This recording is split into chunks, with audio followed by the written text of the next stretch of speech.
15 تا ثروتمندترین باشگاه دنیا اول شوکتون میکنه. شماره 15 لس آنجلس اف سی با ارزش حدوداً 1.25 میلیارد دلار. شماره 14 آسه میلان با ارزش 1.50 میلیارد دلار.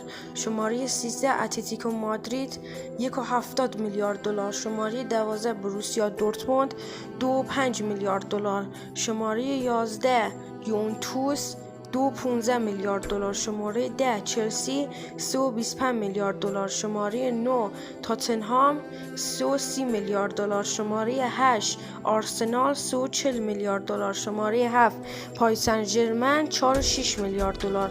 شماره 6 بایر مونیخ 5.10 میلیارد دلار. شماره 5 منچستر سیتی 5.30 میلیارد دلار. شماره 4 لیورپول 5.40 میلیارد دلار. شماره 3 بارسلونا 5.65 میلیارد دلار.